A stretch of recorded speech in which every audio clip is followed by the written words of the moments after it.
SSC 26 শিক্ষার্থীরা, তোমাদের SSC পরীক্ষা আগামী 21 এপ্রিল থেকে শুরু হচ্ছে। এখন প্রশ্ন হচ্ছে, ভাইয়া এডমিট কার্ড আমরা কবে হাতে পাবো? এডমিট কার্ড পেতে কয় টাকা লাগবে? এডমিট কার্ডে গুরুত্বপূর্ণ কিছু নির্দেশনা আমি তোমাদেরকে আজকে বলবো। যাবতীয় এডমিট কার্ড প্রসঙ্গে আসলে তোমাদের মনের মধ্যে যাই প্রশ্ন থাকুক, আশা করি এই ভিডিওতে তোমরা তার উত্তর পাবা। এই ভিডিওটি শেয়ার করে রাখো, বন্ধু বান্ধবদেরকে জানিয়ে দাও মেনশন করে, যাতে করে ওরাও এডমিট কার্ড সম্পর্কে এই আপডেটগুলো জানতে পারে। আর যারা এখনও আমাদের YouTube channel, Facebook page subscribe করো না, ফলো দাও না, দিয়ে রাখো। আর যারা আমাদের এসএসসি 26 কোর্সে এখনও যুক্ত হও না, যুক্ত হয়ে যাও। মাত্র কয়েকদিন পরীক্ষার বাকি আছে, অলরেডি কয়েক হাজার শিক্ষার্থী কোর্সে যুক্ত হয়ে পড়াশোনা শুরু করেছে, বিস্তারিত দেখে নাও। তুমি যদি এসএসসি 26 পরীক্ষা A+ পেতে চাও, তাহলে এখনই যুক্ত হও আমাদের 290 টাকার সাজেশন কোর্সে। এই কোর্সে তুমি পাচ্ছ সকল সাবজেক্টের 90% কমন সাজেশন, অধ্যায়ভিত্তিক সৃজনশীল প্রশ্ন, সংক্ষিপ্ত প্রশ্ন, উত্তর সহ সকল বিষয়ের MCQ শিট, এছাড়াও ইংরেজি গ্রামার অংশ উত্তর সহ সকল অধ্যায়ের গুরুত্বপূর্ণ ক এবং খ প্রশ্ন, অনলাইন পরীক্ষার সকল আপডেট, গত 10 বছরের প্রশ্ন এবং দৈনিক রুটিন। ইতিমধ্যে আমাদের কোর্সে যুক্ত হয়েছে কয়েকশো শিক্ষার্থী এবং তারা সাজেশনগুলো ডাউনলোড করে পড়া শুরু করে দিয়েছে। তাই দেরি না করে এখনই যুক্ত আমাদের সাজেশন কোর্সে। এই নাম্বারে 290 টাকা বিকাশ বা নগদ থেকে সেন্ড মানি করে আমাদেরকে জানাও। বিস্তারিত কমেন্ট এবং ডিসক্রিপশনে দেওয়া রইল। আশা করি তুমি বিস্তারিত দেখেছো। চাইলে কোর্সে জয়েন হয়ে সকল বিষয় শিটগুলো কালেক্ট করে পড়ালেখা করতে পারো। ইনশাআল্লাহ নিয়মিত সব আপডেটগুলো তোমরা আমাদের কাছ থেকে পাবা। এর সাথে পরীক্ষার তোমাদের আগে আমরা অনলাইন এক্সাম নিব, আমাদের শিটগুলো থেকে তোমরা তোমাদের গাইডলাইনগুলো পাবা। সব কিছুই মূলত থাকছে এই কোর্সের মধ্যে, এবং এই শিটগুলোতে ইনশাআল্লাহ পরীক্ষা কমনও পড়বে। এবার আমরা কথা বলি এডমিট কার্ড প্রসঙ্গে। প্রবেশপত্র, এটা ছাড়া তো পরীক্ষা কেন্দ্রে প্রবেশ করতেই পারবে না, তাই খুবই গুরুত্বপূর্ণ। এবং এইটা মূলত বোর্ড থেকে স্কুলকে সরবরাহ করবে, স্কুল থেকে সেটা তোমার হাতে পৌঁছে দিবে।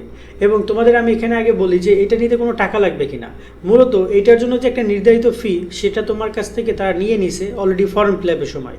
সো তোমাদের আর এখানে কোনো টাকা লাগার কথা না। তারপরও স্কুল থেকে বোর্ডের কাছে যাবে, ওই যে দেখা যায় 100 টাকা খরচ, ওই 100 টাকা জনপ্রতি আবার 10 টাকা করে স্কুল তুলতে পারে। মানে একটা বিষয় থাকে, স্কুল টাকা তুলে, বাট নিয়ম নাই টাকা নেওয়ার। এবং বর্তমানে যিনি শিক্ষামন্ত্রী, আশা করা যায় তিনি এই জিনিসগুলো রোধ করবেন। অনেক স্কুল দেখা যায় 300-400 টাকা দাবি করে, এডমিট কার্ড দাও, 300 টাকা দাও তবে এডমিট কার্ড দিব। কিন্তু এরকম কিন্তু কোনো নিয়মই নেই। আশা করি তোমরা বিষয়টা বুঝেছো। এরপরে প্রসঙ্গ এসেছে যে এডমিট কার্ডের নির্দেশনা প্রসঙ্গ। প্রথমত এডমিট কার্ড কখনোই তোমরা হচ্ছে যে মানে লেমিনেটিং করে বলে এক প্রকার, বা লেমিনেশন বলে, যে একটা আলাদা একটা পিসটা দিয়ে সেটাকে মুড়িয়ে নেওয়া, এটা কখনোই করবে না। কারণ ফটোকপি থেকে শুরু করে অনেক কাজে কিন্তু এটা ব্যবহার করতে পারবে না তখন আর।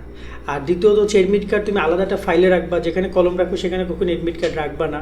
এডমিট কার্ডের ফটোকপি করবা একাধিক, 10-15টা ফটোকপি করে বাসায় রেখে দিবা, কারণ যে কোনো কাজে তোমার এই এডমিট কার্ড লাগতে পারে।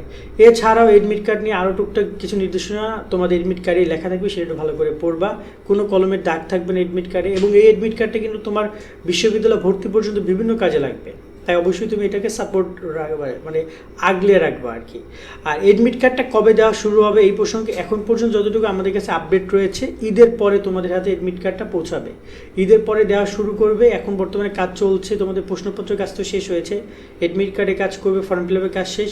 সো এরপরে গিয়ে তোমরা মূলত এডমিট কার্ডটা পাবা। তাই ঈদ পর্যন্ত পড়ালেখা করো। এবং এখানে একটা গুরুত্বপূর্ণ বিষয় হচ্ছে যে এডমিট কার্ড হাতে পেলেই হবে না।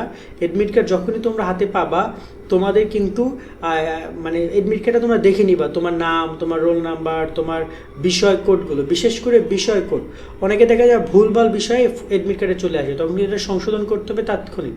যদি কোনো কারণে তোমরা সংশোধন না করো, তাহলে কিন্তু ওই ভুল বিষয়ে তোমার পরীক্ষা দেওয়া লাগবে। যেমন ধরো যে আমরা অনেকেই দেখেছি হিন্দু ধর্মের স্টুডেন্টরা ইসলাম শিক্ষা চলে আসছে, আবার অনেকে ইসলাম শিক্ষা স্টুডেন্টদের হিন্দু ধর্ম চলে আসছে ভুলে মূলত।